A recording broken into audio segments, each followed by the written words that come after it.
OK. Puis, M. Daniel Laliberté, je vois votre nom, donc je vois que vous êtes présent. Oui, présent. Merci. Juste m'assurer aussi, M. Charlebois, est-ce que votre micro, vous allez pouvoir l'ouvrir à distance? Est-ce que c'est correct? On ne vous entend pas, M. Charlebois.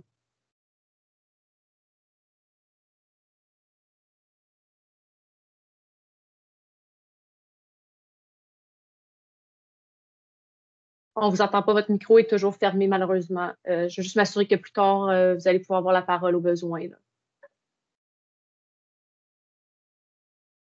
Mais sinon, c'est tout pour moi, Mme Asselin. Merci. Excusez, Mme Longtin, c'est Julie et Philippe Lauzon. On a de la difficulté avec la connexion, donc on est dans la réunion, puis ça se peut que ça ne fonctionne pas à un moment donné, là.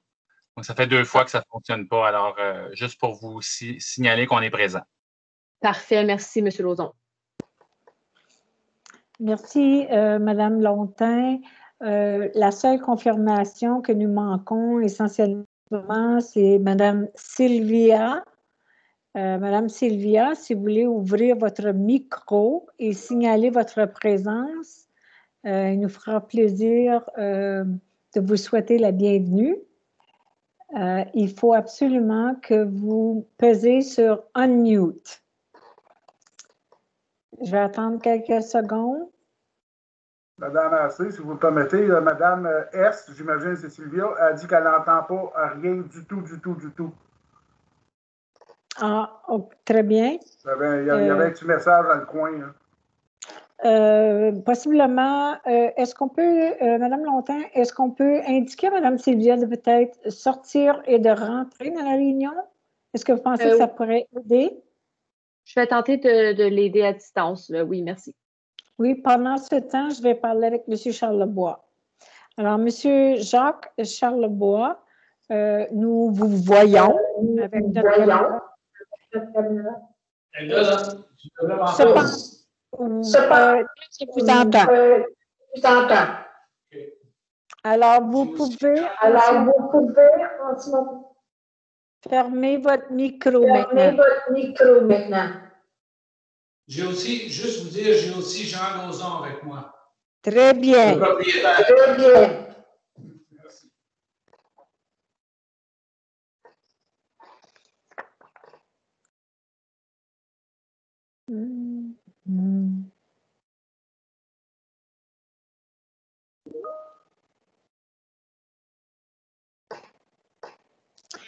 Alors, pendant que Mme Longtin, qui est notre greffière, essaie d'aider Mme Sylvia à communiquer avec nous, je tiens tout simplement de faire la lecture de l'amendement au règlement de zonage au coin sud-est de l'avenue Chartrand et de la rue Aumer.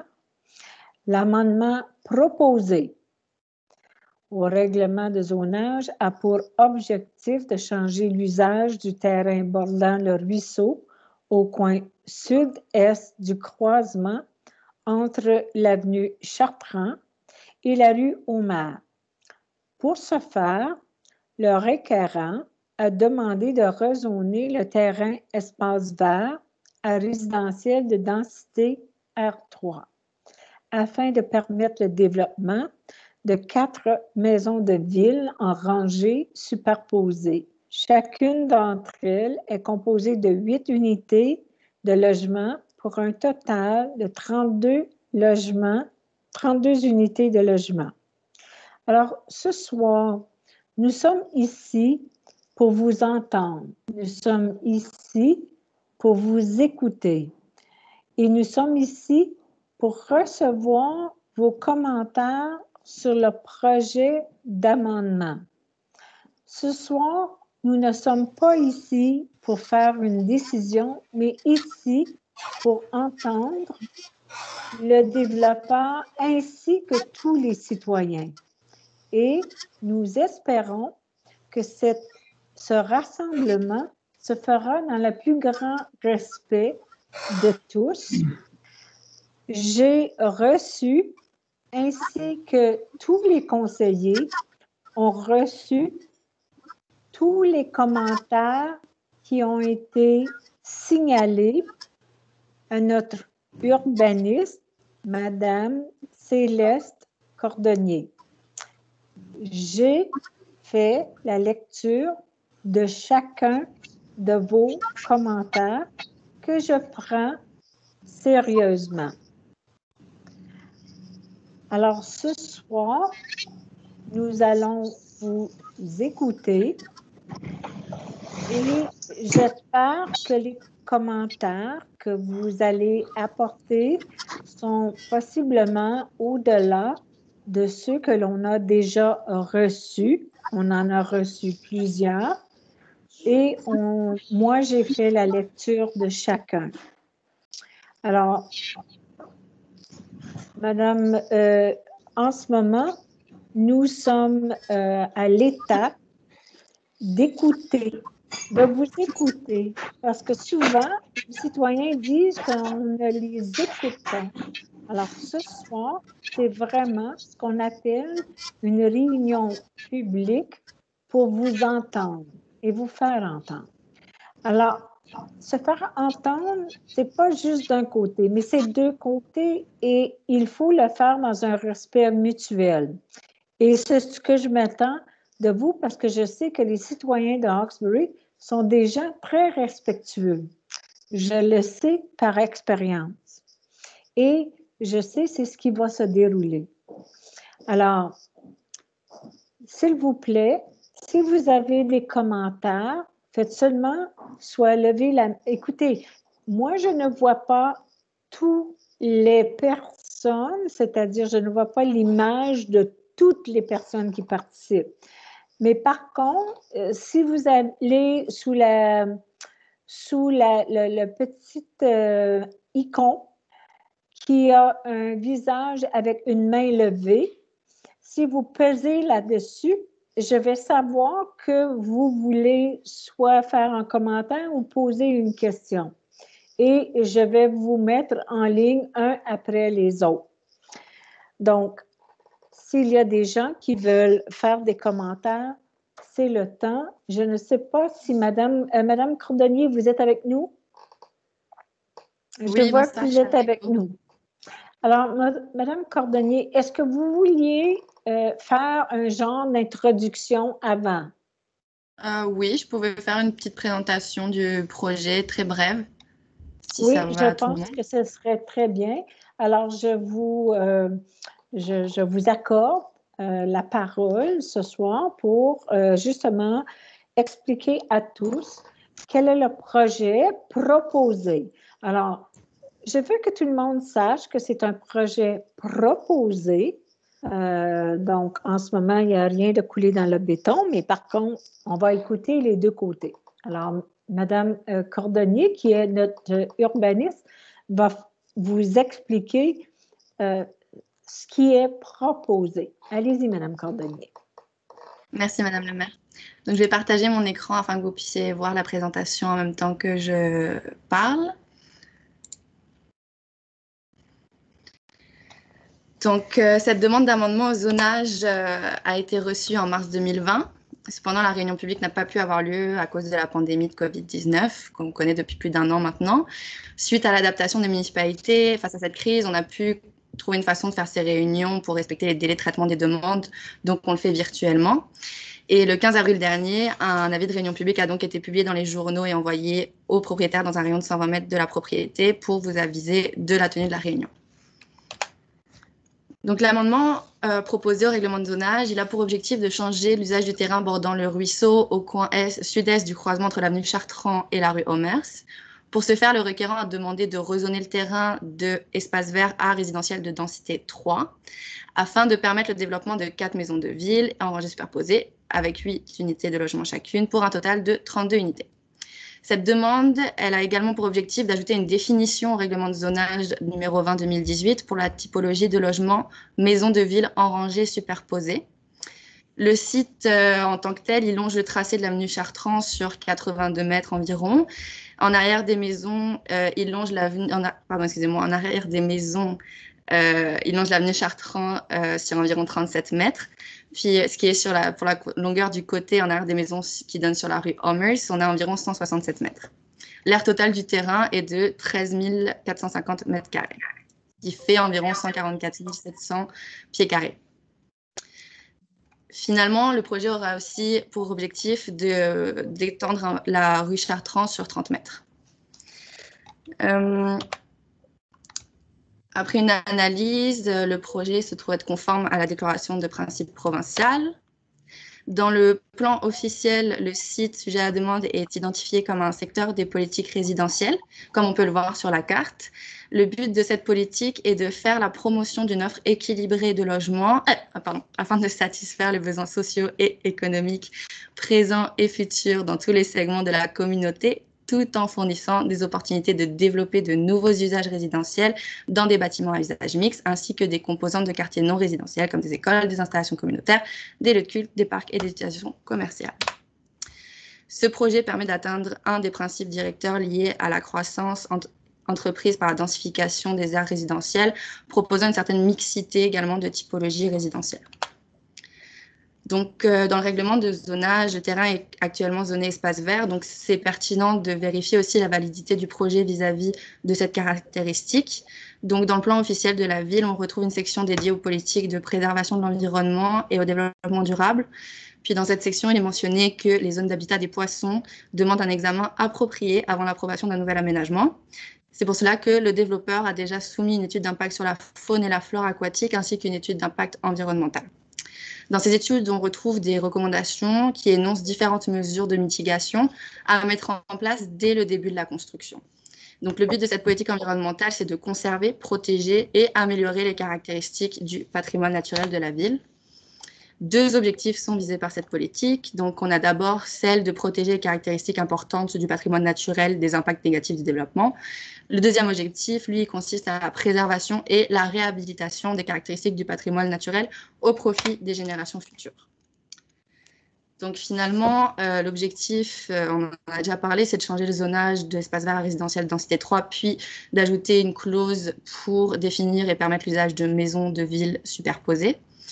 Et cet amendement, il permettra l'édification du développement qui a été présenté.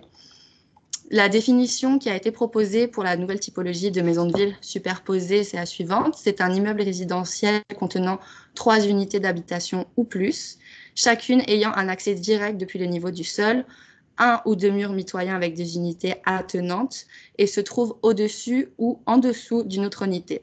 La hauteur maximale permise est de 4 étages, soit 12,50 m. Ici, on peut voir un exemple du type de logement proposé, mais cet exemple-là, il est sur 2 étages. Puis ici, on a le plan d'implantation de la demande où on voit les 4 bâtiments, puis aussi la disposition, l'implantation du bâtiment. Puis comme on l'a dit plus tôt, le 10 mai, le conseil municipal prendra une décision pour accorder ou refuser cette demande d'amendement au zonage. Une période d'appel de 20 jours sera allouée comme prescrit par la loi sur l'aménagement du territoire. Cette période, elle débute à partir de la date de parution de l'avis de décision du conseil. Si vous souhaitez être averti de la décision du conseil, vous devez faire une demande écrite adressée au service du greffe, dont les coordonnées sont 600 rue Higginson à Hawkesbury. Puis je vous remercie pour votre attention. Vous pouvez maintenant poser des questions, mais juste avant, il y a Madame Lontin qui a à faire une déclaration officielle requise par la loi sur l'aménagement du territoire. Merci. Merci.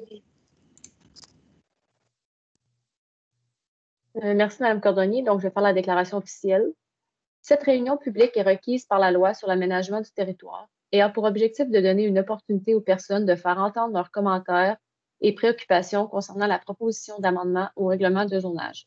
Si une personne ou un organisme public avait par ailleurs la capacité d'interjeter appel de la décision du conseil municipal de la ville de Hawkesbury devant le tribunal d'appel de l'aménagement local, mais que la personne ou l'organisme public ne présente pas d'observation orale lors d'une réunion publique ou ne présente pas d'observation écrite à la municipalité, avant l'adoption du règlement municipal, la personne ou l'organisme public n'a pas le droit d'interjeter appel à la décision.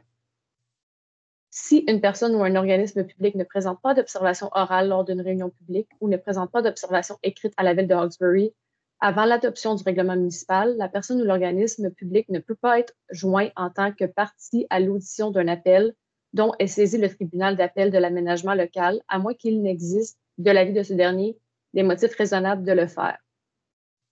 Aucune personne ni aucun organisme public ne doit être joint en tant que partie à l'audition de l'appel, sauf si, avant l'adoption du règlement municipal, la personne ou l'organisme public a présenté des observations orales lors d'une réunion publique ou présenté des observations écrites au conseil ou qu'il existe, de l'avis du tribunal, des motifs raisonnables de le faire. Seuls les particuliers, les personnes morales et les organismes publics peuvent interjeter appel d'un règlement municipal devant le tribunal d'appel de l'aménagement local. Les associations ou les groupes sans personnalité morale ne peuvent pas déposer d'avis d'appel. Toutefois, un avis d'appel peut être déposé au nom d'un particulier qui est membre de l'association ou du groupe pour le compte de l'un ou de l'autre. Merci. Merci, Madame Longtin. Alors, à ce moment-ci, Madame Cordonnier, je pense que c'est la session pour écouter les gens des deux côtés. Alors, la première personne a signalé son intention de vouloir parler. Je vais laisser la parole. Alors, j'attends à ce que vous soyez levé la main ou vous faites une signalisation quelconque, parce que je ne peux pas voir tous les candidats. S'il y a une personne qui veut adresser la parole, peut-être ouvrir son micro et dire « Je voudrais adresser la parole ». Monsieur La Liberté, il y a la main levée. Monsieur La Liberté, ça me fait plaisir que vous adressiez, s'il vous plaît, à cette réunion publique. S'il vous plaît, je vous laisse la parole. Oui, merci. Bonjour. Moi, j'aurais une question.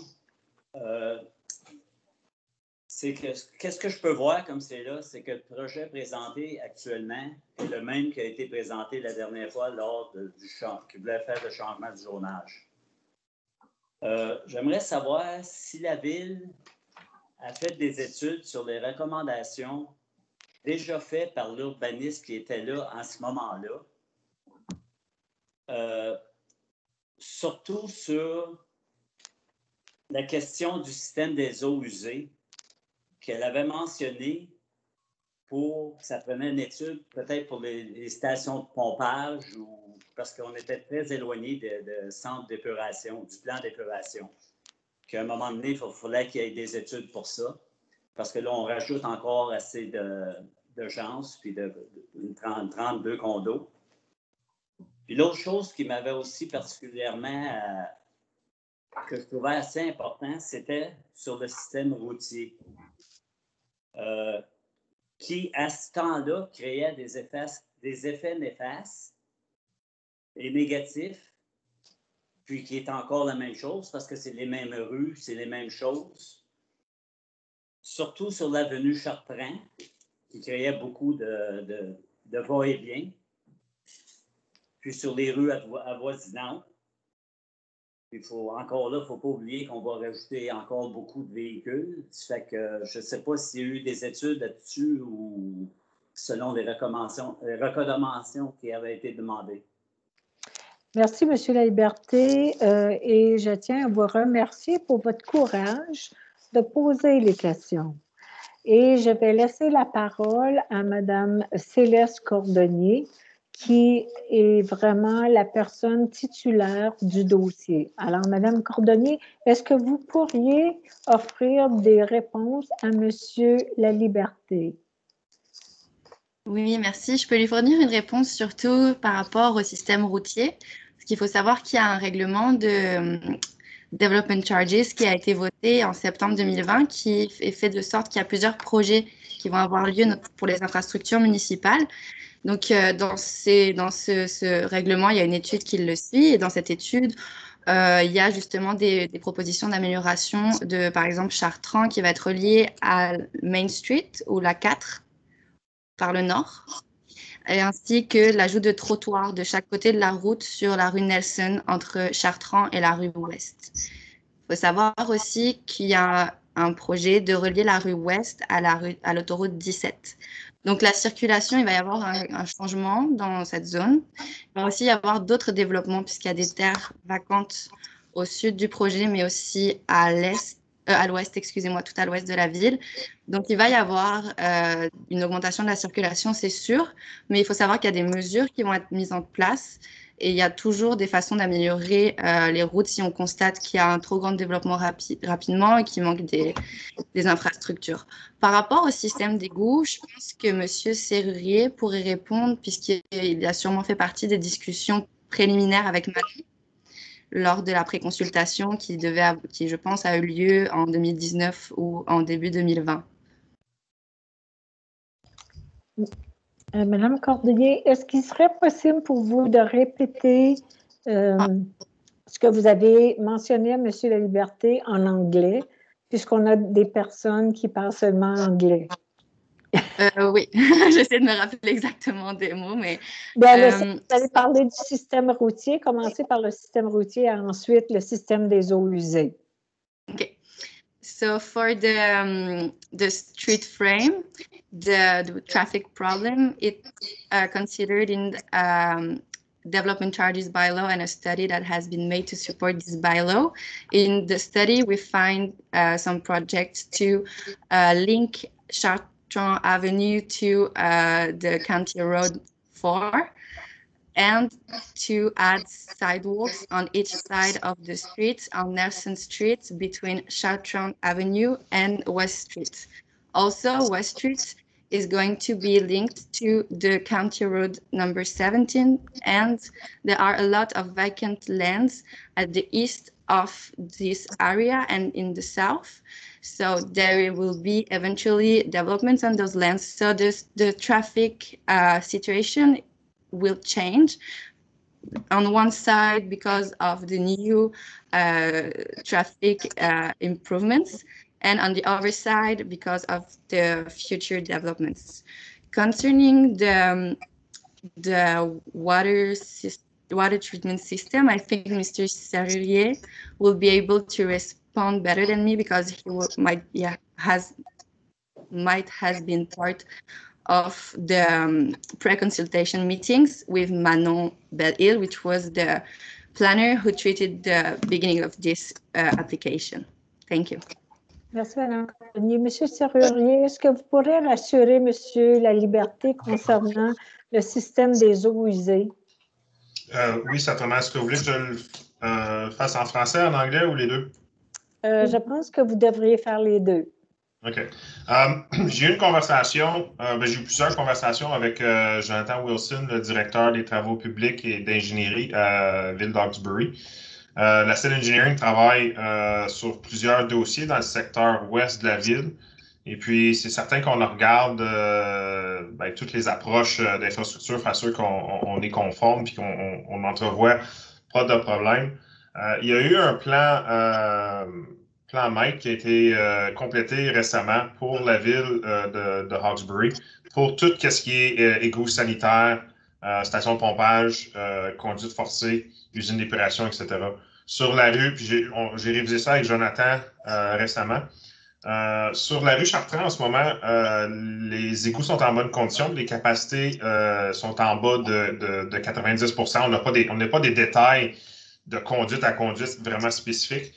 Il y a des améliorations à faire pour permettre le développement. Si on regarde plus le secteur ouest de la ville, il y a des améliorations planifiées, échelonnées sur des différents timelines, tout dépendant de quel terrain et quel développement qu'on parle. Il y a quelques améliorations pour permettre le développement, mais le développement a été pris en compte, puis les améliorations sont planifiées. Et puis, Jonathan et son équipe sont en train de justement travailler pour avoir un plan en place pour pouvoir satisfaire ou accommoder le développement avec les débits additionnels pour les égouts sanitaires. Est-ce que vous pourriez répéter en anglais, s'il vous plaît? Yes, absolutely. So I'm with LaSalle Engineering in Hawkesbury. LaSalle has been working on a few different properties in the west of the city for development potential, this being one of them. I've had several conversations with Jonathan Wilson, the Director of Public Works and Engineering at the town of Hawkesbury. regarding the sanitary capacities at various locations. The town had a sanitary master plan completed not too long ago, which looked at the conditions of various sewers, force mains, pumping stations, and wastewater treatment plant, and also to plan for future growth. The existing sewers on Chartrand and downstream are in good condition and have sufficient, more than sufficient capacity for the current uses. There are in the area some small projects that would need to be incorporated in on varying timeline depending on how quickly the development of various properties proceed. Mostly just upgrading the diameter of pipes from manhole to manhole. Nothing very major. And I know Jonathan and his team are working to plan this out and coordinate with the various developers to ensure that the service level of the sewers are not impacted, and that the improvements are come online as development warrants it. Merci beaucoup, M. Serrurier, mais je pense que M. Laliberté a peut-être un certain commentaire. M. Laliberté, est-ce que vous aviez d'autres commentaires? Oui, je suis satisfait de la réponse, mais je vois qu'il y a beaucoup de projets pour le système routier, mais ces projets-là vont être sûrement faits d'ici à plusieurs années, parce qu'ils ne feront pas ça. Puis, je veux dire, on va être encore pris avec probablement ces anomalies-là pour encore plusieurs années, parce que là, le trafic va être encore plus qu'est-ce qu'on a déjà, qu'on est pris avec, là. Parce que c'est sûr, certains qui ne feront pas tout ça, ces chemins-là, en dedans d'1 an, 2 ans, 3 ans, 4 ans. Là, tu sais, dire, ils vont suivre avec les projets qu'ils vont suivre.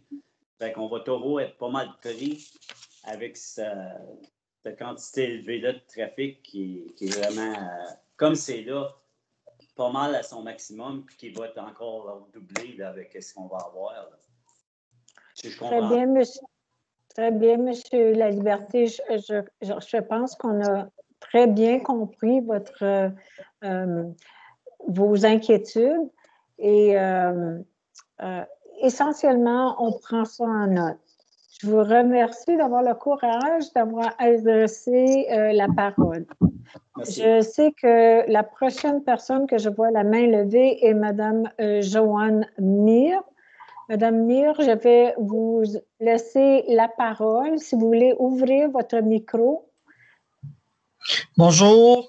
Bonjour. J'avais quelques questions que je voulais poser par rapport au changement de zonage.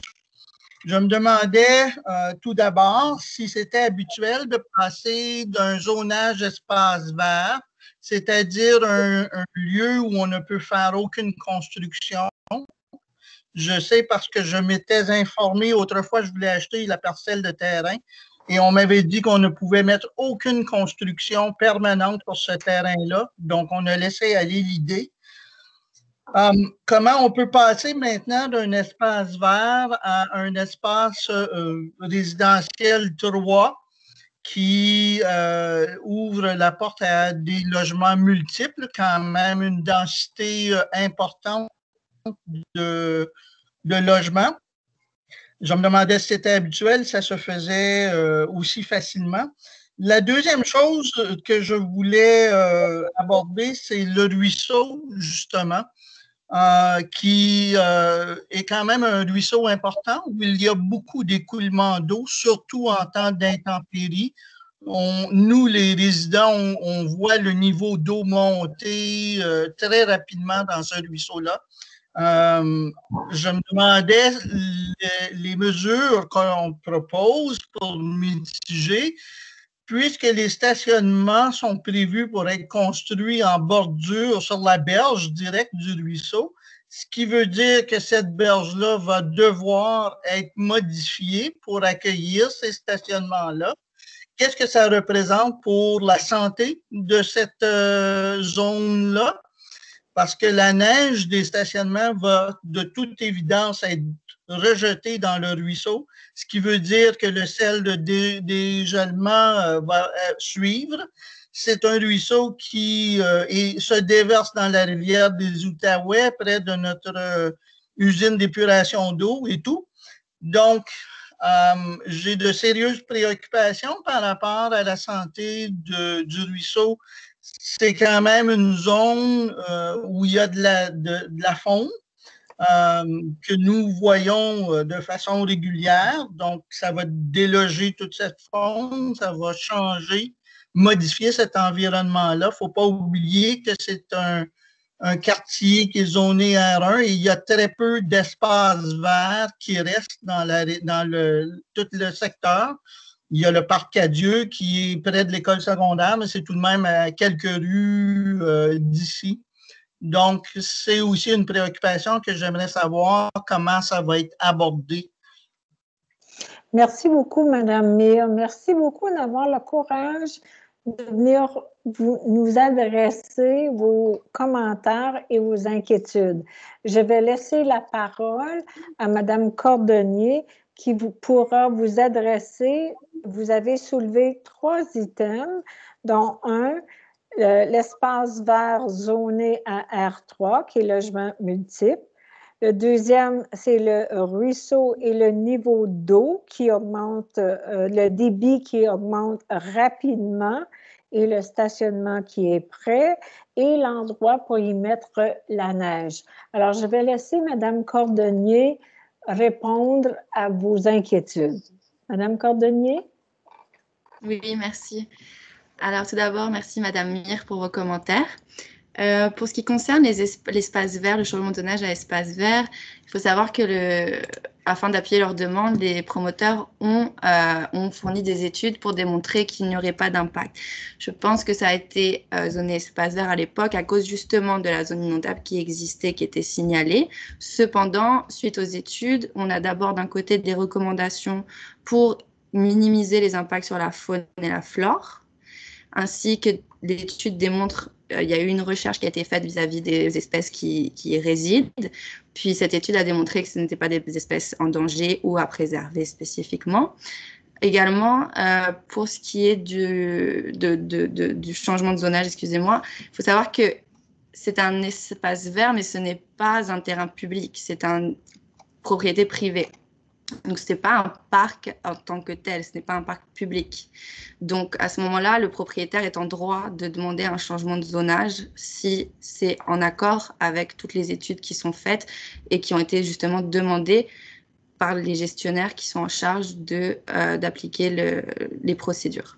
Pour ce qui est de l'inondation et des stationnements, je pense que M. Serrurier sera plus en mesure que moi de répondre, mais il faut savoir aussi que les stationnements vont être en hauteur surélevée et que ça a été pensé de cette façon afin justement de minimiser les effets potentiels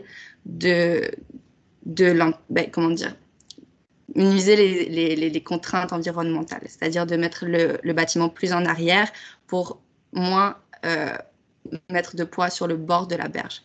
Donc, Monsieur Serrurier, si vous pouvez prendre la parole pour ce qui concerne la neige et le stationnement, ainsi que l'inondation.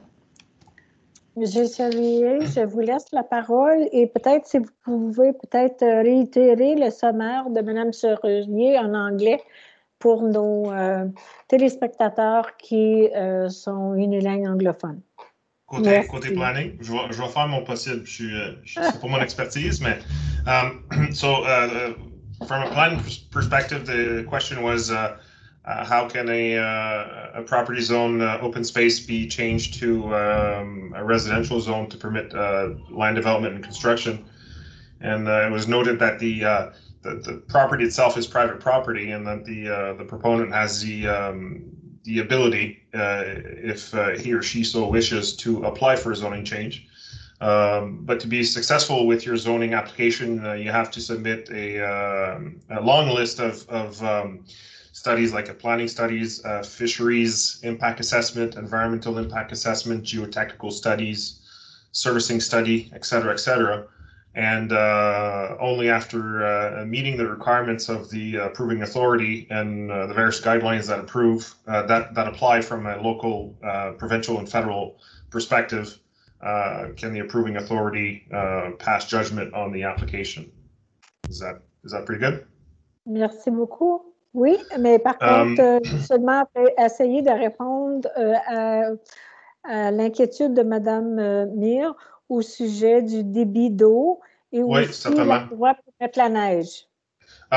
Côté débit d'eau, j'ai personnellement travaillé sur une étude préliminaire pour la gestion des eaux pluviales.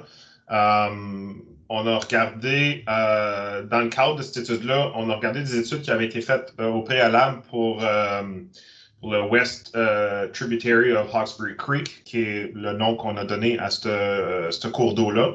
Donc, on a identifié l'élévation de la zone inondable pour l'inondation de 100 ans comme était 45,47 mètres d'élévation au-dessus du niveau de la mer. Puis nous autres, on a regardé de façon préliminaire, point de vue grading, élévation du terrain puis drainage. Et puis, on se trouve bien au-delà de cette élévation-là.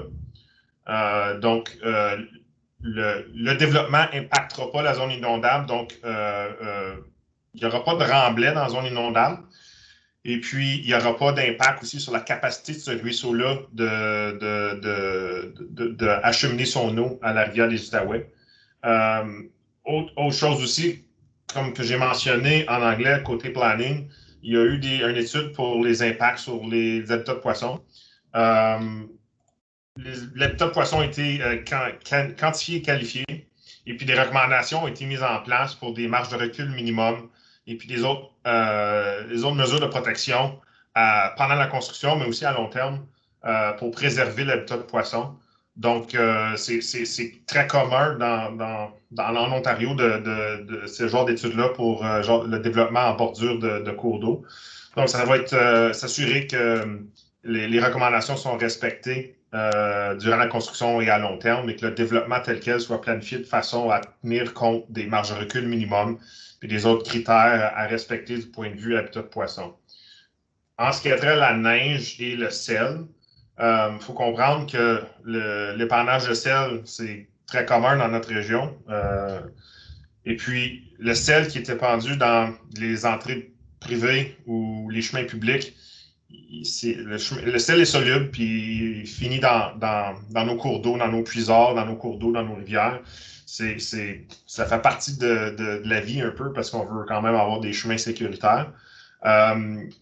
Ici, mais il faut tenir compte que pour ce développement-là, on va faire une étude approfondie pour la gestion des eaux pluviales. Et puis, non seulement on va contrôler nos débits d'eau pour faire sûr qu'on n'envoie pas plus d'eau au cours d'eau à comparer à la situation, le scénario actuel, qui est un espace vert. Mais aussi, on va installer des infrastructures pour faire sûr qu'on enlève au-delà de 80% des matières en suspension de notre développement avant d'acheminer ça au cours d'eau. Donc, on a des critères à rencontrer d'un point de vue local, régional, provincial, etc., qu'on va suivre d'ailleurs pour permettre le développement. Merci beaucoup, M. Charrier. Madame Mir, est-ce que ça répond à vos questions? C'est-à-dire, est-ce que l'information, je sais que ça peut-être pas répondre à toutes vos inquiétudes, mais est-ce que vous êtes satisfaite de l'information? Oui, j'aurais peut-être juste une question supplémentaire où Mme Cordonnier parlait d'un stationnement surélevé. Qu'est-ce qu'on veut dire par ça?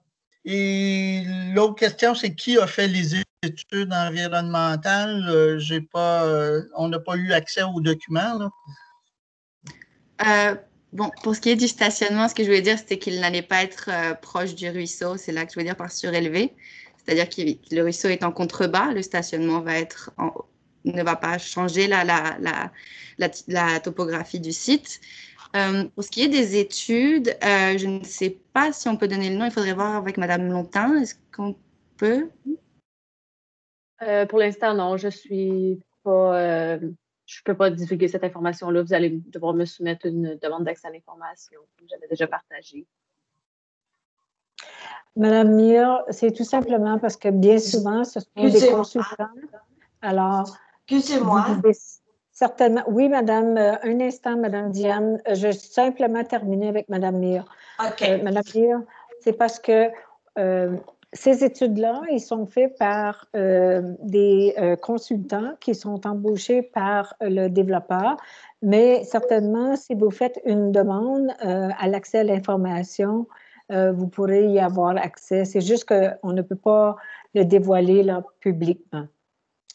Merci beaucoup, Madame Mir, d'avoir le courage d'adresser tout ce monde-là ce soir. Je l'apprécie beaucoup. Et la prochaine main levée, c'est Madame Diane. Madame Diane, malheureusement, je n'ai pas votre deuxième nom. Alors, c'est Diane Tauvette. Tauvette. Ah oui! Oui. Oui! Maintenant, je te reconnais. Alors, Madame Tauvette, ça me fait plaisir d'être avec vous. Et je vous laisse la parole. Oui.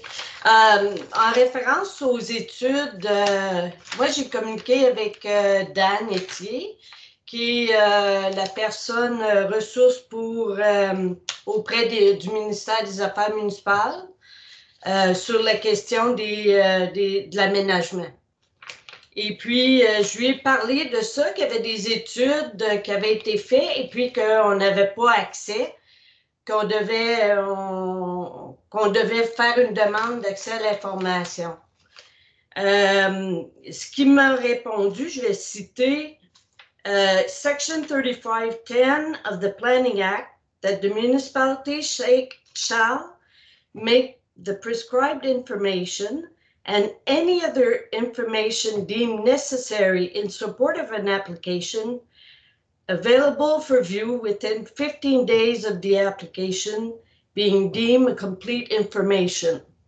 Fait que ça, cette information-là, on devrait avoir accès sans faire l'application aux demandes d'accès. OK. Madame Tauvette, est-ce que vous pourriez relire la fin de cette section-là? Ça dit « Municipality shall make the prescribed information deemed » à partir de là, s'il vous plaît. Prescribed information. Là, ensuite, ça dit « and any other information deemed necessary in support of an application ». Ensuite, available for view within 15 days of the application being deemed a complete information.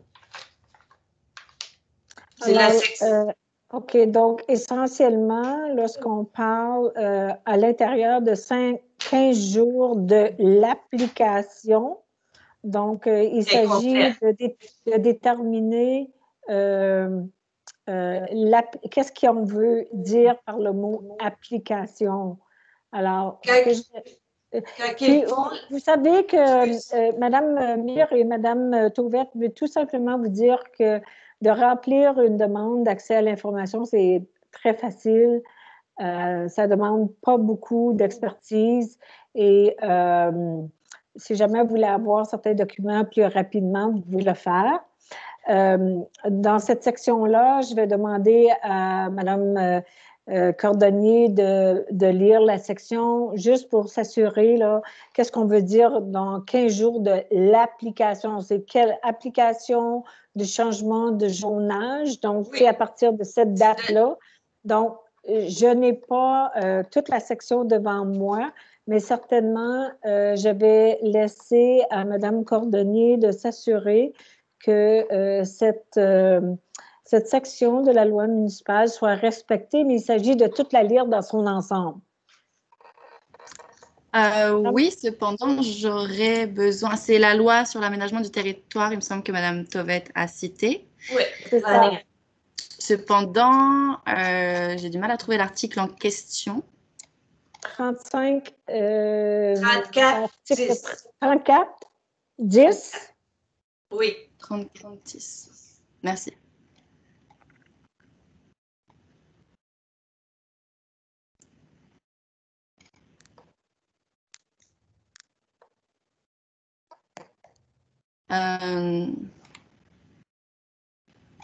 Non.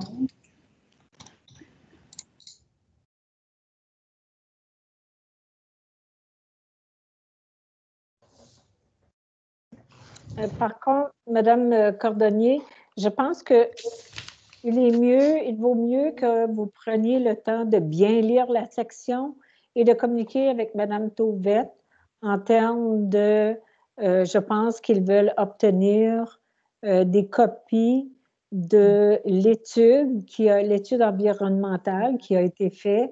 Alors, je pense qu'il s'agit tout simplement que vous faites la lecture, que vous vous satisfaisiez que tout est bien et de communiquer avec Madame Tauvette pour lui laisser savoir ce que vous pouvez faire. Si elle doit faire une demande à l'accès à l'information à ce moment-là, elle pourra le faire. Est-ce que ça vous va, Oui. Madame Cordonnier, pour ce soir? Oui, tout à fait. Puis, il faut savoir que les renseignements et les études sont disponibles auprès des conseillers municipaux, ainsi que dans mes recommandations, j'inclus les points clés de l'étude. Très bien. Alors, ça va, Madame Tauvette? Madame Tauvette? Oui.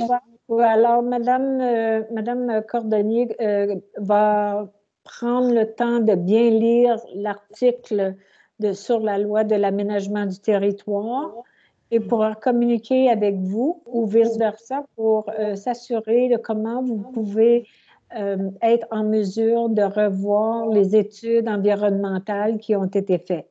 Ça vous va? Oui. Est-ce que vous aviez d'autres questions ou des commentaires, Madame Tauvette? Oui, concernant la route, non seulement le problème de circulation, mais il y a également, pour moi, je crois, que advenant un incident majeur comme un feu, comment tous ces gens vont évacuer de... c'est quand même beaucoup de logis, là. Je vais laisser Mme Cordonnier vous expliquer comment le processus de consultation est fait à l'interne. Mme Cordonnier? Oui, merci. Alors, en fait, il faut savoir que chaque nouvelle construction chaque plan pour une nouvelle construction, chaque proposition de nouvel aménagement est aussi partagée au service des incendies de la ville pour une révision du fire route. C'est une révision qu'ils font pour savoir justement comment accéder au site. Est-ce que les voies, par exemple, sont assez larges? Est-ce qu'on a des accès assez de chaque côté? Des choses comme ça. Il faut savoir aussi que par rapport à la circulation, il faut se rappeler qu'actuellement, il y a la problématique de Chartrand qui se termine sur Nelson au lieu d'être relié à la 4. Ça va changer. Ça va aussi aider pour ces potentielles situations d'urgence à l'évacuation parce que actuellement, même sans ce projet, il y a une problématique vis-à-vis de l'accès en général au site et à l'évacuation. Donc, c'est pour ça qu'il y a cette mesure de prolonger Chartrand jusqu'à la 4. C'est l'intérêt de permettre une meilleure fluidité dans le trafic en général, mais aussi pour ce genre de situation. Madame Tauvette, est-ce que vous avez des commentaires pour ajouter à ce... Je trouve que pour un endroit restreint comme ça, d'avoir 32 logis avec seulement un accès, oui, un accès pour être évacué, je trouve ça assez dangereux. Honnêtement, là, puis je veux dire, je comprends que ça a été circulé à l'interne, mais c'est des choses que ce serait bon qu'on soit au courant, nous autres aussi, là. Madame Tauvette, je tiens à vous aviser que pour le moment, c'est un projet proposé. Oui. Alors, essentiellement, ce soir, c'est très important pour nous de vous entendre et entendre vos commentaires pour que les gens à l'interne puissent prendre vos commentaires et s'assurer de rencontrer toutes les normes nécessaires pour la santé et la sécurité des citoyens. Et je tiens à vous remercier de votre courage d'être resté à cette réunion. En ce moment, j'aimerais, il y a une dame, avant de passer aux conseillers, j'aimerais bien donner la chance en premier lieu aux citoyens Donc, Madame Lisanne, je n'ai pas votre dernier nom. Un instant. Bon, alors, s'il vous plaît, je vois que vous avez la main levée et j'aimerais bien pouvoir vous donner la chance de faire vos commentaires ou nous faire part de vos inquiétudes. Oui, en fait, moi, c'est un peu les observations que j'ai faites aussi, puis avec les autres gens qui ont parlé, M. Laliberté, Mme Mire, Mme Tauvette, en fait, je viens un peu appuyer Mme Tauvette dans son intervention. On a parlé au tout début de la rencontre des changements au niveau du système routier. Et puis, comme M. Laliberté a dit, ça ne se fera pas dans une journée, ces changements-là.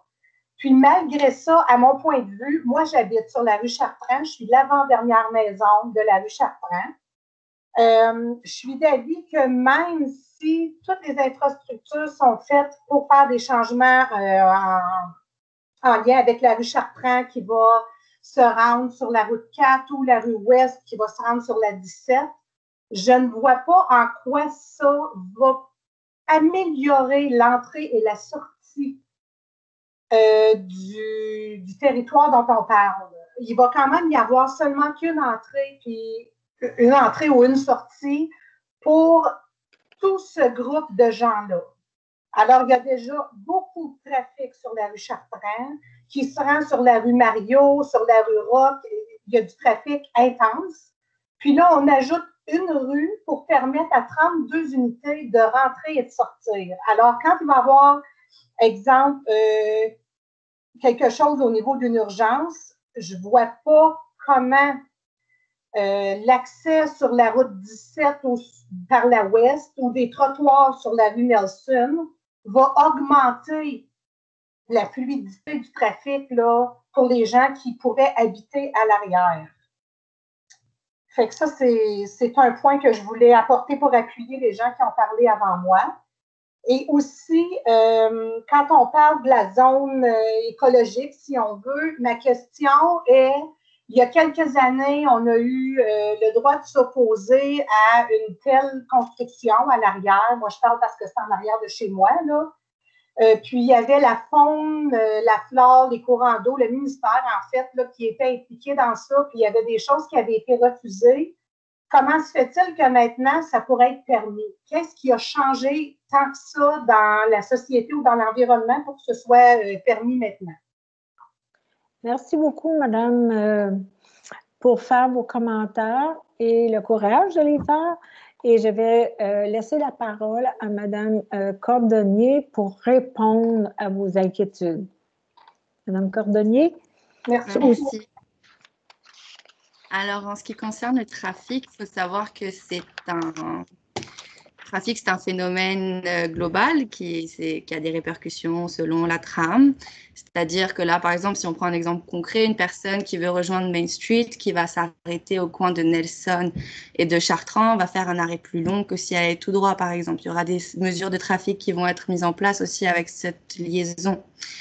Il faut savoir que, oui, il y a une entrée et une sortie, mais ça, encore une fois, c'est des choses qui ont été vérifiées par les ingénieurs, par les personnes qui sont en charge de la sécurité incendie. Si vous avez des recommandations, on peut les prendre en compte parce qu'encore une fois, comme l'a précisé Madame le maire, c'est une proposition. Le projet n'est pas fini actuellement. Il faut savoir qu'il y a une autre étape après cet amendement. Ce sera une entente entre les développeurs et la ville. Cette entente, on va émettre des recommandations aux développeurs et des exigences également compte tenu de l'environnement et des potentiels impacts. Pour ce qui est de votre deuxième question concernant... zone écologique, faune et flore, qu'est-ce qui a changé depuis la dernière fois qu'il y a eu une demande de changement de zonage? Ça, je ne saurais pas vous répondre maintenant, mais je pense que M. Serrurier peut-être pourrait avoir la réponse s'il ne l'a pas. Il faut savoir que c'était en 2012 que ça avait été proposé, l'autre projet. Monsieur Serrurier, est-ce que vous pourriez aider à répondre? Je peux malheureusement pas répondre parce que je n'ai pas les détails de l'application antérieure. Par contre, je peux, en regardant les conclusions et recommandations des études qui ont été faites pour ce terrain-là, pour le développement proposé actuellement, je ne souligne pas rien d'alarmant ou d'inquiétant. On parle des recommandations de base très standards pour protéger l'habitat. Il n'y a rien d'inquiétant ou d'anormal ou de spécifique qui ne s'appliquerait pas un peu partout. Merci, M. Serrurier. J'ai aussi Julie et Philippe, je crois, qui voudraient exprimer leurs intentions. Alors, si vous voulez ouvrir votre micro. Oui, merci. Bonsoir tout le monde. Merci. Alors, nous, on est des citoyens de la rue aux Mères. Et puis, il y a 3 points qui nous inquiètent, comme de raison. L'environnement, la faune et la flore, c'est sûr. Également, le fait que le projet immobilier ne semble pas cadrer dans le type de quartier où nous sommes, c'est-à-dire, si on regarde la rue aux Mères et la rue Rupert, ce sont des constructions unifamiliales. Puis les gens oseront peut-être pas le dire parce que ça ne nous touche pas directement. Nous, ça ne sera pas directement chez nous, mais le fait qu'on a acheté cette maison-là, puis moi, je suis ici, ça fait plusieurs années, parce que j'ai demeuré ici comme enfant. J'ai acheté la maison familiale, ça fait 33 ans que je suis dans cette maison aussi. À l'âge de 7 ans, quand j'avais 7 ans, on est arrivé ici. Alors, j'ai vu au fil des années, j'ai pu observer des choses au fil des années. Puis je sais très bien que les gens qui ont acheté ici sur la rue aux Mères, le fait qu'il y avait un espace vert en arrière, c'était très... Puis je comprends que c'est un terrain privé. Sauf que le fait qu'il y a tellement peu d'espace entre les terrains, ça va comme un peu brimer certainement le privé de ces gens-là qui sont dans leur cour arrière quand il va y avoir un édifice qui va surplomber leur cour. Alors ça, c'est une inquiétude. Je me mets dans la peau de mes voisins. Puis peut-être que si un projet comme ça passe là, peut-être que ça pourrait se retrouver de l'autre côté, derrière chez nous. Cela dit, la plus grande inquiétude que nous avons, mon épouse et moi, c'est par rapport à nos enfants. Depuis qu'il y a eu des constructions passées à la rue aux Mères au fil des années, il y a de plus en plus de trafic. Moi, je suis arrivé ici, comme je vous ai dit, plusieurs années passées, puis le trafic était très limité. Le fait qu'il y avait rien, c'était des champs derrière la rue aux Mères et même devant chez moi. Cela dit, ça n'empêche pas le développement, c'est pas ça que je dis. Toutefois, il y a de plus en plus de trafic et c'est 300 mètres de la rue Chartrand à chez moi. Et les gens passent très rapidement maintenant. C'est dangereux pour nos enfants. Puis je vous assure que s'il y a seulement un endroit pour passer, les gens ne prendront pas seulement Chartrand, mais vont prendre aux Mères. Ils vont profiter de ce 300 mètres-là, de cette courbe-là. Il y a des jeunes familles, des jeunes enfants aussi dans le coin. Et puis, c'est déjà plus dangereux, beaucoup plus dangereux que lorsque moi, j'étais jeune. Et c'est ce qui nous inquiète le plus, en fait. C'est le trafic et la vitesse à laquelle les gens vont. Puis je comprends que le trafic, ça fait partie du développement, sauf que je sais très bien que si on ajoute tous ces condos-là, il va y avoir encore plus de trafic, encore plus de gens. J'ai vu au fil des années, ça fait plus de 30 ans que je suis ici, j'ai vu une différence marquée. Puis voilà, c'est ça. C'était nos inquiétudes. Et puis merci de votre écoute. Et puis voilà, bonne soirée. Merci beaucoup, M. Lauzon et Mme Lauzon, de participer à cette réunion et d'avoir le courage d'exprimer vos opinions. Et je vais laisser Mme Cordonnier, encore une fois, reprendre le sujet de l'environnement. Ensuite, à savoir si le projet cadre bien dans le domaine. Et aussi, on parle de brimer l'intimité des gens et la circulation. Alors, on a 4 items. Merci. Pour commencer par le trafic, j'ai déjà expliqué mes commentaires. J'ai noté votre inquiétude par rapport à la vitesse notamment. Pour ce qui est de l'environnement également, j'ai déjà fait mes commentaires. Pour ce qui est du vis-à-vis de la quiétude du quartier, on peut prendre ça en compte effectivement lorsqu'on fera l'entente avec les développeurs. Aussi, il faut attendre de voir également les plans architecturaux, histoire de voir par rapport aux fenêtres, j'imagine, puis tout ce qui est de l'intimité, puisque je comprends votre préoccupation, puisque vous êtes sur la rue, directement en arrière du projet. Pour ce qui est finalement de... il me semble que j'oublie un point. Intimité vis-à-vis... Non, je pense que... L'environnement, faune et flore. Projet l'insertion dans R3. Oui, la densification du secteur. Il faut savoir que la densification, c'est une orientation provinciale, c'est comme une politique. Là, elle est assez douce, la densification, puisqu'elle se fait que sur 4 étages. Ça ne va pas forcément faire une grosse rupture avec le paysage. Puis, il faut prendre en compte aussi le fait que les terres au sud et à l'ouest sont encore développables, puis qu'il peut y avoir des projets aussi denses ou plus denses qui peuvent être proposés, puisqu'ils ne sont pas encore zonés, ces terrains-là. Merci beaucoup, Madame Cordonnier. Alors, je vais tout simplement, Madame Tauvette, votre main est encore levée, alors il s'agit simplement de cliquer sur le bouton pour la fermer. Et Madame Lisanne aussi. Et j'ai une dame du nom de Lise Wattis. Je vous laisse la parole, Madame. Madame Wattis, vous devez ouvrir votre micro. Merci, c'est Madame Lise Warren. Je m'excuse. C'est pas grave. C'est Warren. Bien, écoutez, moi, c'était exactement les mêmes points. J'appuie à 100%. Qu'est-ce que je voulais dire? Bien, ceux qui ont parlé avant moi, ils ont bien décrit mes inquiétudes. C'était justement pour l'environnement.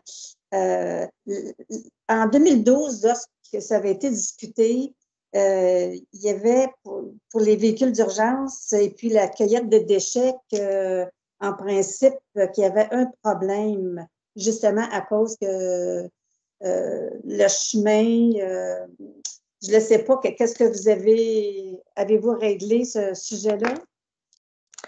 Je vais demander à Madame Cordonnier. Vous savez, Madame Warren, puis je veux absolument signaler à tous ceux qui participent, c'est une proposition de projet. Ce n'est pas quelque chose qui est coulé dans le béton. Et s'il y a un projet, le projet doit respecter beaucoup de normes, beaucoup de réglementations. Et jusqu'à maintenant, tout ce qu'on a, c'est un soi-disant développement. Alors, ce ne sera peut-être pas ce qu'on vous présente aujourd'hui. Peut-être que oui, peut-être que non. Mais la responsabilité de la municipalité, c'est de s'assurer que toutes les normes et les règlements soient respectés. Et jusqu'à ce moment, je dois vous aviser que le développeur a fait plusieurs études, mais il y reste encore des études à faire. Alors, il y a encore des normes à rencontrer et des règlements. Ce n'est pas terminé et ça doit se faire. Et Madame Cordonnier, elle est très professionnelle dans son travail et elle s'assure que tous les normes et les règlements soient respectés pour tous les projets, pas juste ce projet-là, mais tous les projets. Alors, Madame Cordonnier, essentiellement, Madame Warren avait une inquiétude au sujet des véhicules, de la cueillette de déchets. On a déjà parlé des véhicules d'urgence, donc pour la première fois, j'entends quelqu'un parler de la cueillette des déchets. Oui, et merci Madame Warren pour ce commentaire. Je l'ai noté, puis ça va être pris en compte. Je vais vérifier si depuis 2012, il y a eu un changement dans la façon de faire ou dans l'infrastructure. Sinon, ça va être pris en compte lorsqu'on fera l'entente avec les développeurs.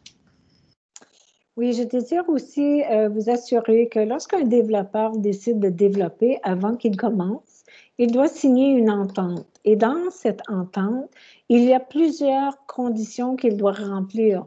Alors, ce n'est pas comme un laisser-aller tout simplement parce qu'on lui a offert un permis. Ce n'est pas comme ça que ça fonctionne. Il y a des ententes de développement. Alors, il faut absolument que le développeur rencontre ces ententes et aussi, non seulement ça, mais le développeur doit émettre des garanties qu'il va rencontrer ces normes et ces règlements et toutes les exigences de la ville. Alors, c'est pas, je ne veux pas que vous pensiez que c'est un petit peu comme un petit feu, un free-for-all. C'est pas comme ça que ça fonctionne. Ça ne fonctionne plus comme ça dans toutes les municipalités. Alors, il y a des balises, il y a des normes à respecter. On a une urbaniste qui suit le dossier de très près. Il y a encore des études à faire. Alors, c'est tout simplement le début. Je vous comprends. J'ai très bien étudié le dossier. Je suis allée sur Google. Je suis allée dans votre quartier. Je suis allée faire la marche. J'ai regardé. J'ai lu tous les gens qui nous ont écrit. J'ai fait la lecture et je pense que tous les conseillers ont fait de même. Donc, je veux que vous ayez, même si vous avez des inquiétudes, je veux tout simplement vous rassurer que nous, on est ici ce soir pour vous écouter. Madame Cordonnier prend en note vos inquiétudes. Elle va regarder toutes les études nécessaires et s'assurer que ces études-là rencontrent vos inquiétudes. Alors, écoutez, ça ne sera pas 100% parfait. Alors, ça, je peux vous dire ça. Ça, et la perfection, on ne l'a pas nulle part. On a beaucoup d'ajustements à faire et c'est une proposition de projet. Alors, c'est le temps de se faire entendre. Et c'est pour ça que je vous félicite de participer. Je vous félicite de faire parvenir tous vos commentaires parce que si on n'a pas vos commentaires, à ce moment-là, on suit les normes et on ne rajoute pas plus. Alors, en vous écoutant, on s'assure que tout est fait dans la règle d'art. Alors, Madame Lisanne et Madame Warren, je vais demander que vous baissez votre main parce que je vois que vous avez encore votre main levée. Et est-ce qu'il y a d'autres citoyens qui voudraient adresser la parole? Moi, Madame Asselet, j'avais une autre question. C'est pour ça que ma main est encore levée. Certainement. Allez-y, c'est votre temps. Alors, pour faire suite à M. Lauzon, un autre questionnement que j'ai aussi, c'est au niveau du changement de zonage. Comme de raison, je sais que la ville prend de l'expansion, puis c'est bon pour l'économie aussi de notre ville. Mais où, moi, ça me titille un petit peu aussi, c'est le fait que ce ne sera pas des maisons unifamiliales. Comme M. Lauzon disait, on est entouré de maisons unifamiliales. Puis là, on pourrait se retrouver avec des logements qui pourraient aller jusqu'à 4 étages. Ce qui signifie que moi, chez moi, à 25 pieds de ma ligne de terrain, je pourrais avoir un building qui a 4 étages de haut. Puis moi, je suis une maison unifamiliale. Alors, de l'intimité, puis, tu sais, comme on va avoir beaucoup d'intimité, tu sais, comme on va perdre beaucoup d'intimité, puis on est habitué, tu sais, comme à notre intimité et tout ça. Puis, à quelque part, je me dis, oui, la ville prend de l'expansion, oui, on peut permettre des changements de zonage, mais je trouve que de permettre de pouvoir construire des logements qui pourraient aller jusqu'à 4 étages, c'est peut-être un petit peu poussé, à mon point de vue. Merci. Je vous remercie pour votre commentaire. Peut-être que je vais laisser Mme Cordonnier peut-être juste signaler quelques petits commentaires face à ça ou non? Oui, mais ça va être la même chose que ce que j'ai dit à monsieur et madame Lauzon, c'est ce qui concerne la densification, puis c'est une stratégie provinciale, c'est une politique provinciale qui encourage la densification dans une optique de développement durable, puisqu'un développement plus dense, c'est un développement qui utilise moins de surface, donc qui est moins nocif au final pour l'environnement au niveau de comme l'expansion de la ville, puisque ça peut être un long débat, mais si on construit que des maisons unifamiliales, on va vite atteindre les limites de la ville et ainsi devoir augmenter les limites de la ville puis s'étendre. S'étendre, ça veut aussi dire investir plus dans les infrastructures et devoir prolonger les systèmes d'infrastructures publiques. Donc, c'est toute une... la densification, c'est un concept qui est peut-être plus nouveau, mais qui permet aussi de permettre des développements plus durables. C'est ce que j'ai à dire. Merci beaucoup. Madame Lisanne, est-ce que vous avez bien compris ce que Madame Cordonnier a mentionné? Votre micro est fermé. Oui, j'ai bien compris, mais ça ne veut pas dire que je suis en faveur de ça parce qu'on est un quartier où est-ce qu'il y a seulement des maisons unifamiliales. Et puis, oui, ça fait plusieurs années que nous, on habite ici. On a construit, la rue Chartrand, elle n'existait presque pas. On était les premiers à construire. Mais quand on a construit, le développeur nous avait assuré que ça restait un quartier avec des maisons unifamiliales. Puis là, ce n'est pas le cas. Alors, oui, il y a des déceptions face à ça. Je comprends beaucoup, Mme Saint-Pierre, mais c'est noté et Mme Cordonnier va suivre le dossier en gardant en tête l'intimité en termes de votre quartier. Merci beaucoup. Est-ce qu'il y a d'autres citoyens qui voudraient exprimer leur opinion? Madame Tauvette, vous avez une autre question, un commentaire? Votre micro, Madame Tauvette. Oui, merci. Concernant ça, je comprends que la loi sur l'aménagement encourage tous ces développements-là, puis je comprends ça. Toutefois, pour un projet de cette envergure où tu as une masse de population dans un petit endroit, je pense que ça aurait été mieux sur un endroit où c'est un nouveau projet. Pas où là, ils vont être obligés de répondre aux problèmes parce que la situation s'est déjà développée autour. Là, tu sais, ça ne sera pas optimum comme résultat. Là. Tandis qu'un développement nouveau, ben, c'est conçu, oui, avec un mix de bâtisses, mais au moins, c'est tenu en conséquence de ces développements-là. Je comprends ce que vous dites, Mme Tauvette. Ce n'est pas nécessairement des solutions à 100% parfaites. Il faut aussi, puis je pense que vous comprenez tous, qu'à Hawkesbury, il n'y a pas beaucoup de terrain à développer.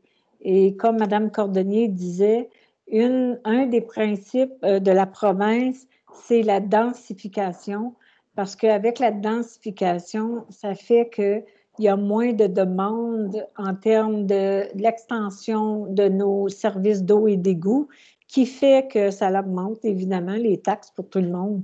Donc, écoutez, ce n'est pas peut-être pas l'idéal. Je pense qu'on est dans une situation de proposition, puis ce soir, on est ici pour vous écouter. Et j'ai vu que M. Berthiaume, s'il vous plaît, M. Berthiaume, je vous laisse la parole. OK. Bonsoir. Vous pouvez allumer votre micro, M. Berthiaume.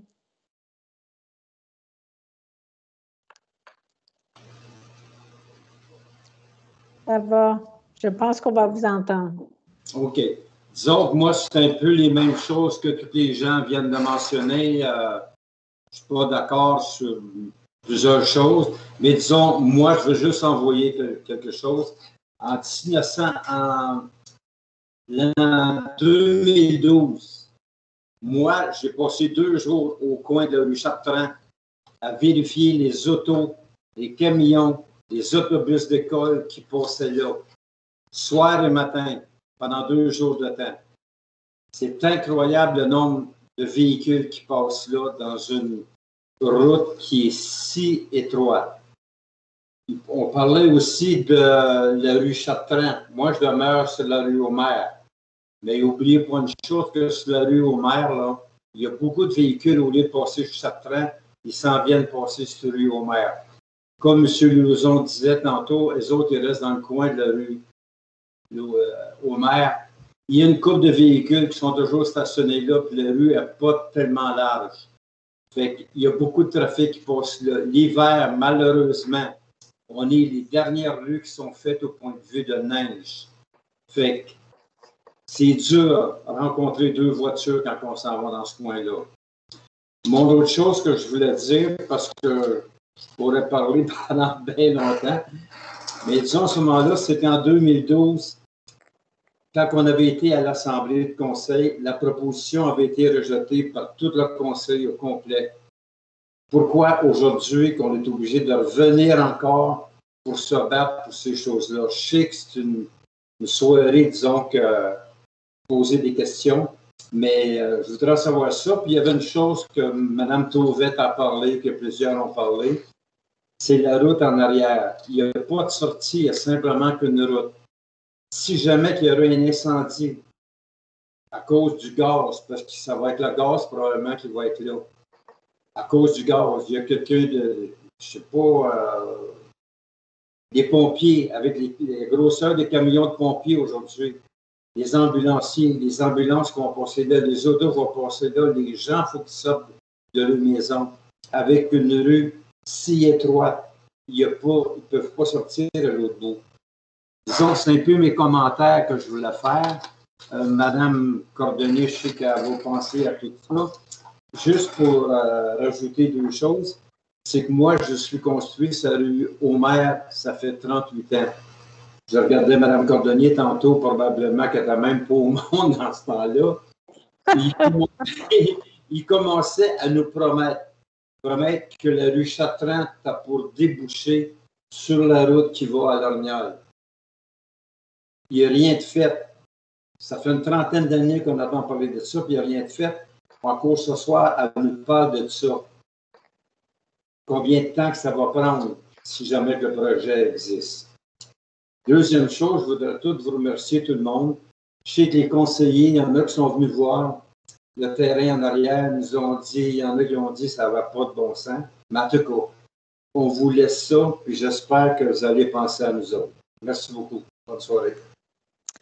Merci beaucoup, M. Berthiaume. On apprécie beaucoup vos commentaires et c'est noté avec Mme Cordonnier. Comme vous dites, vous êtes résident depuis 38 ans et fort probable que Mme Cordonnier n'est peut-être pas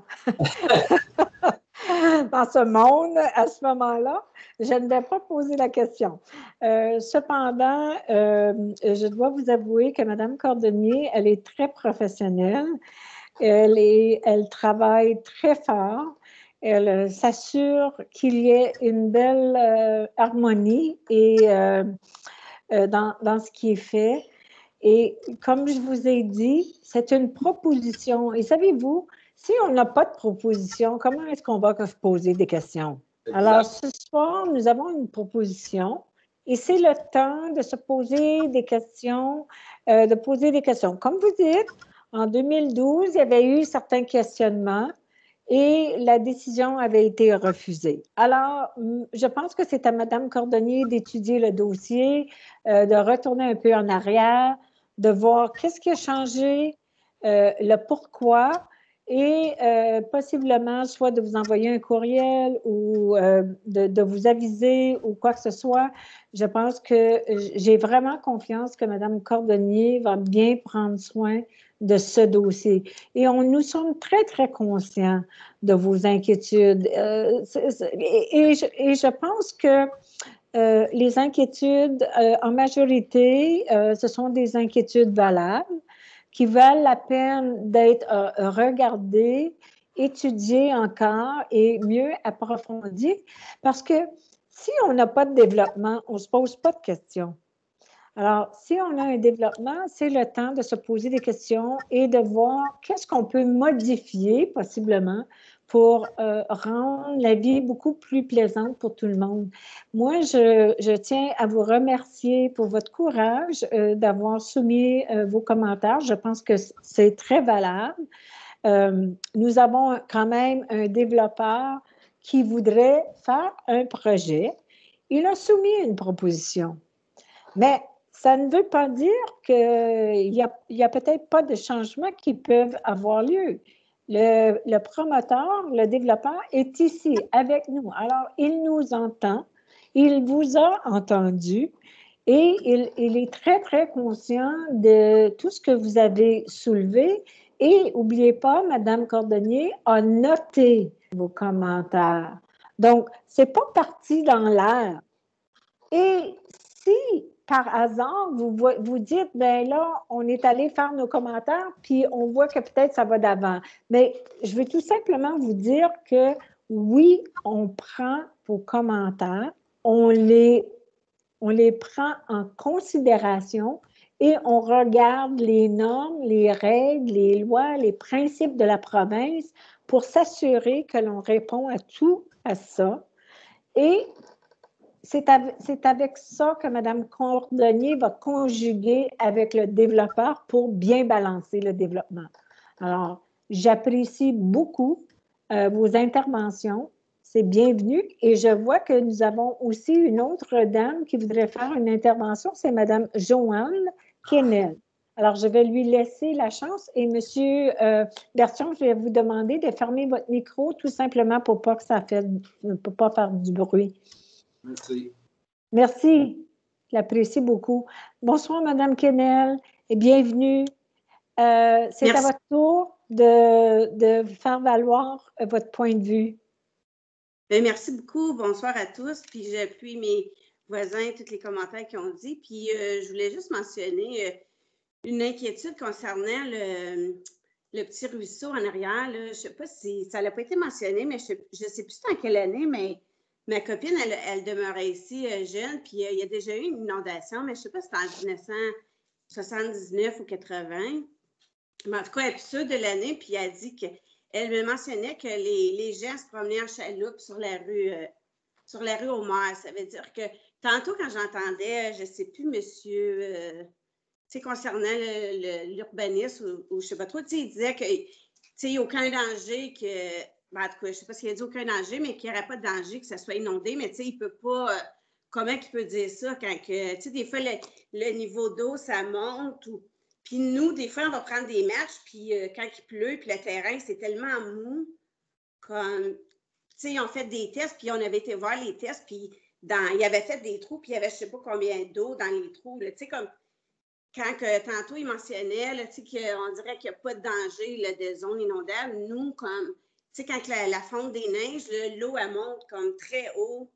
Je trouve que c'est vraiment important de mentionner que, il y a déjà une inondation, puis on s'entend que, avec des années qu'il y a beaucoup de neige, tout ça, c'est un danger là, pour surtout si. En tout cas, moi, mon inquiétude, c'est ça, puis les voisins aussi. Là.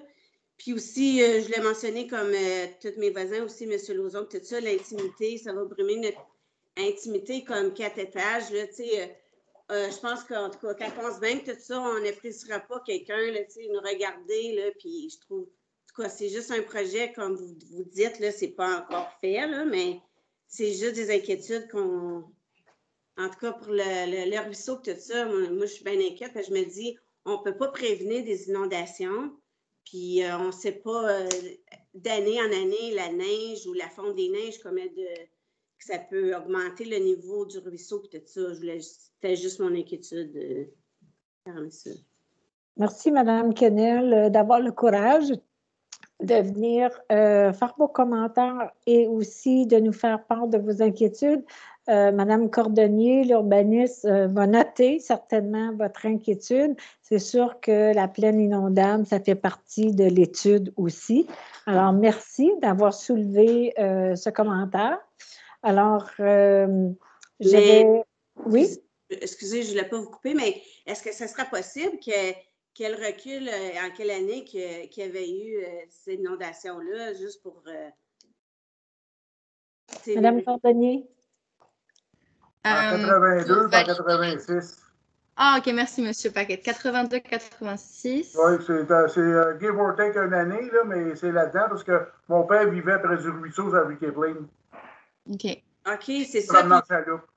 Puis il se promenait en chaloupe, c'est ça, comme, tu sais, c'est une grosse inquiétude. Si ça l'a monté au de même, là, comme, on peut s'entendre que ça peut arriver encore. Pour ça, tantôt, quand, je ne sais plus, monsieur, il mentionnait, là, que, tu sais, le ruisseau, là, il est à tel, en tout cas, je ne me rappelle plus des mots qu'il a mentionnés, mais c'est juste une inquiétude que, tu sais, ça a déjà été inondé, comme.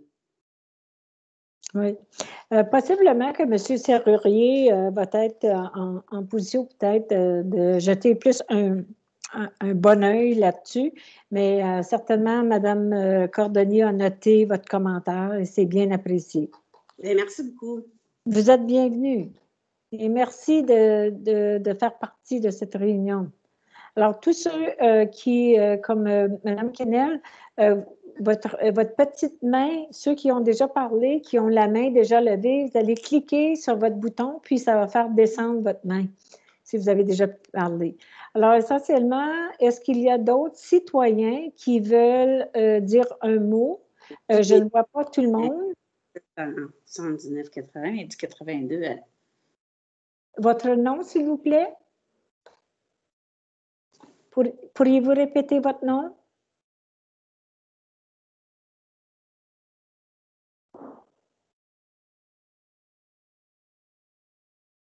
Je sais qu'il y a une dame qui essaie de nous parler là, en ce moment. Madame Assé, moi, personnellement, je vois seulement que 2 mains levées. Je vois M. Bertillon, c'est seulement sa main de tout à l'heure, puis M. Lefebvre aussi. OK. Alors, M. Lefebvre, ça fait un bout de temps qu'il a sa main levée. Alors, M. Lefebvre, je voulais tout simplement donner la chance aux citoyens de parler en premier lieu. Alors, si vous avez des commentaires, je vais vous laisser adresser les commentaires. Allez-y. Merci, Mme Ashley. Je ne voulais pas nécessairement adresser les commentaires des personnes qui sont présentes. On voulait aussi laisser tout le monde la chance de l'expliquer, puis que tout le monde ait la chance de recevoir, de bien digérer, si je peux utiliser ce mot-là, les commentaires de tout le monde. Mais cette question que j'avais, c'est la capacité où M. Benoît Serrier. Il est ici en capacité de représentant pour la Ville pour répondre aux questions ou à une autre capacité? Non, il est en titre de représentant pour répondre aux questions, mais il représente les développeurs. OK, c'est ça que je voulais savoir parce que je ne savais pas dans quelle capacité il était présent comme citoyen, comme il disait qu'il était pour le cell engineering, mais il était là pour aider à répondre aux questions de la ville, mais il est ici pour le développeur. OK, c'est ça que je voulais tout simplement demander à Mme Ashley. Je ne voulais pas commencer à faire mes commentaires ce soir comme tel. Je voulais avoir la chance que tout le monde se présente et est capable de fournir leurs commentaires. Et je vais répéter ce que vous avez mentionné. Merci pour vos présentations à tous. C'est bien apprécié, puis ça va être bien considéré. Merci. Merci. Et je sais que nous avons avec nous le développeur, M. Lauzon, et je me posais la question à ce moment-ci si M. Lauzon avait quelques commentaires. Et pour ce faire, vous devez ouvrir le micro.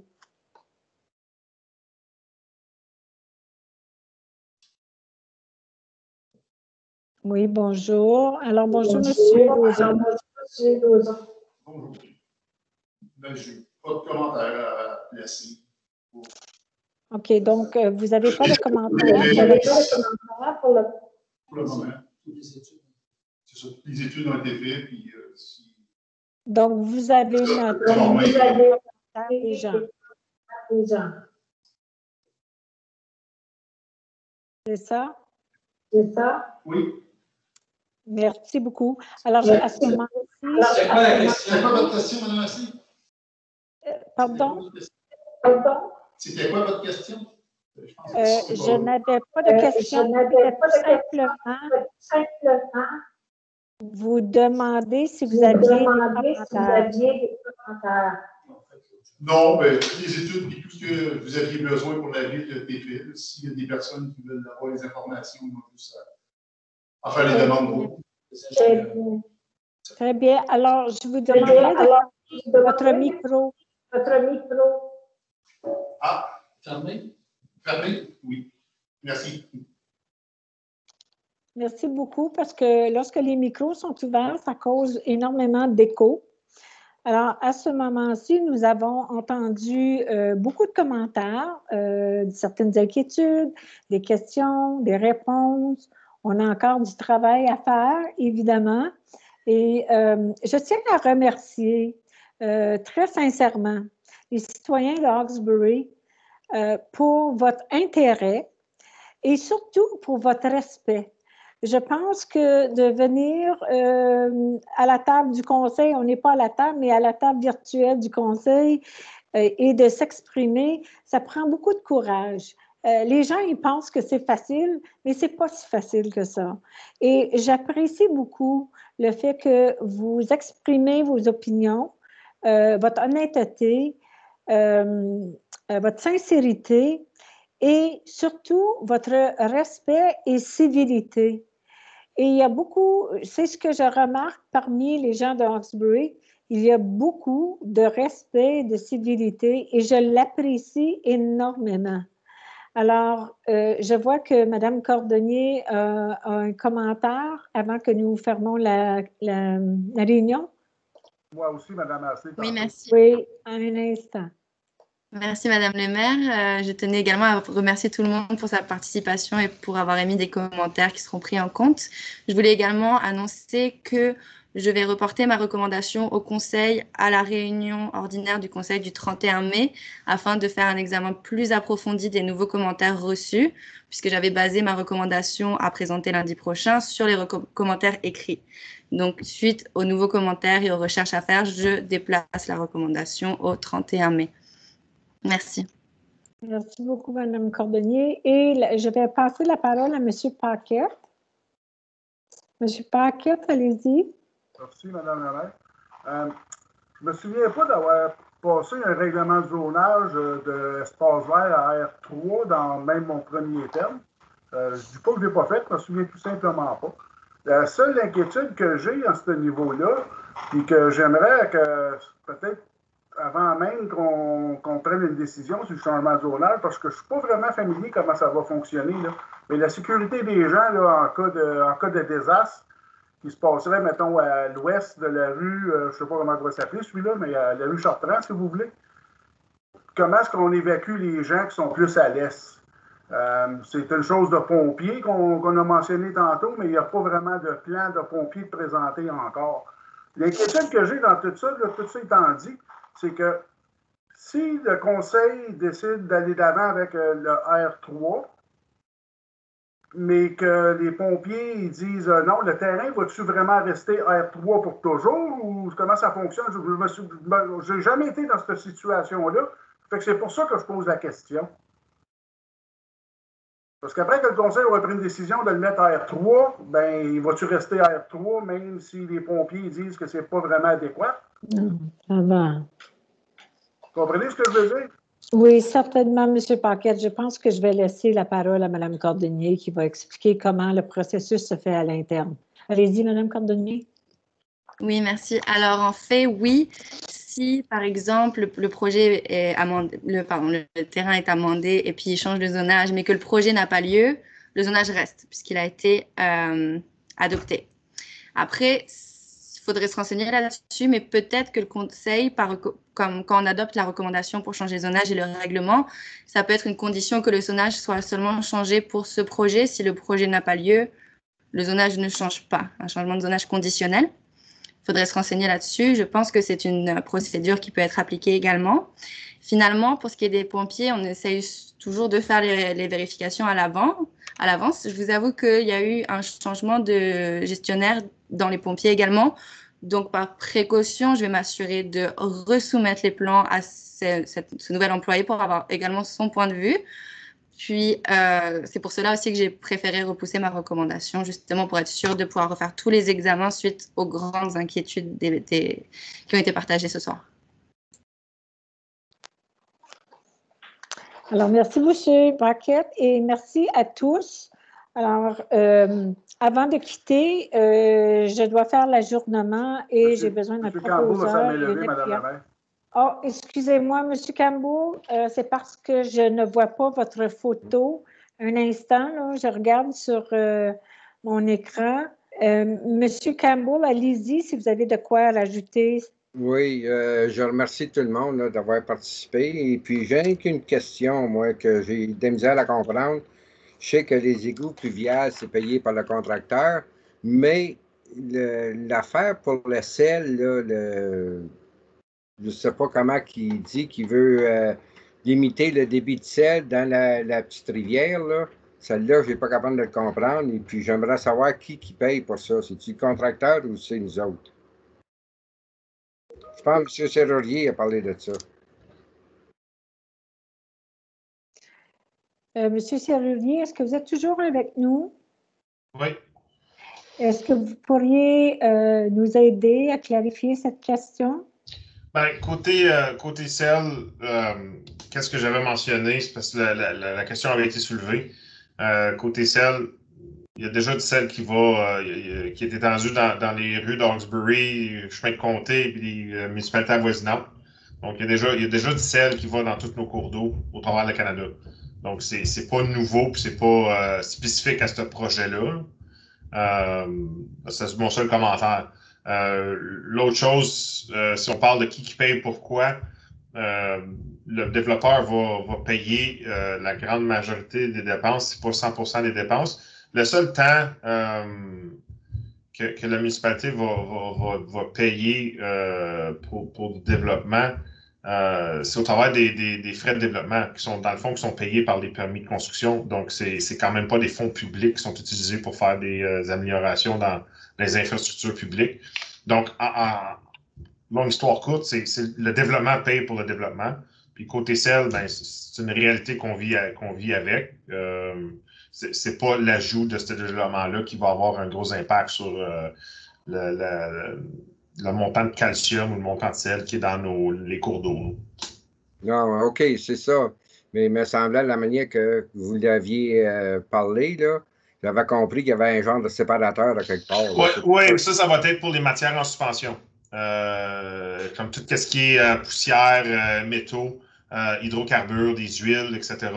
Donc, ça on va traiter. Les choses qu'on va pouvoir traiter sont les poussières, sable, qu'est-ce qu'on disait comme oil, grit, sand, en bon français. Ça va être traité selon les exigences les plus élevées dans la province. OK. Puis ça veut dire que c'est à la ville de faire installer le séparateur pour ça. Là. Ben, ça va faire partie du développement. La ville va l'exiger, mais c'est pas aux contribuables qui vont payer pour ça. Puis l'entretien des infrastructures privées vont être la responsabilité soit que je ne suis pas familier si Condo Corp ou le propriétaire des édifices. Donc, on ne demande pas aux contribuables de partager les coûts. OK, merci. Merci beaucoup, M. Cambeau. J'apprécie bien votre intervention. Merci beaucoup, M. Serrurier, surtout Mme Cordonnier qui a eu le stress de la soirée, si on veut dire. Merci beaucoup à tous les citoyens qui ont participé à cette réunion. J'apprécie beaucoup. Et à ce moment-ci, j'ai besoin de quelqu'un pour m'aider à ajourner la réunion. Donc, j'ai besoin d'un proposeur et un appuyeur. Donc, M. Baume, vous proposez et appuyé par M. Lefebvre, l'ajournement. Alors, vous êtes en faveur, tous en faveur. Donc, merci et bonne soirée à tous. Et essentiellement, on va laisser les gens continuer à faire leurs devoirs parce qu'il y a encore des devoirs à faire. Donc, je vous remercie énormément d'être avec nous. Bonne soirée à tous. Merci pour vos présentations et bonne soirée. Oui. Merci. Bonne soirée. Bonne soirée à tous, puis merci d'être là. Bonsoir. Et à tous. Merci beaucoup pour les Soyez en commentaires. santé, c'est important. Merci beaucoup, Mme Merci Cordonnier. Merci pour votre écoute. Vous avez su bien naviguer la réunion et j'apprécie beaucoup vos commentaires. Bonsoir. Mme Tauvette, ça me fait plaisir. Ça fait longtemps que je vous ai vu. Alors, je vous laisse. Merci. Bonsoir. Merci, Mme Assely. Ouais.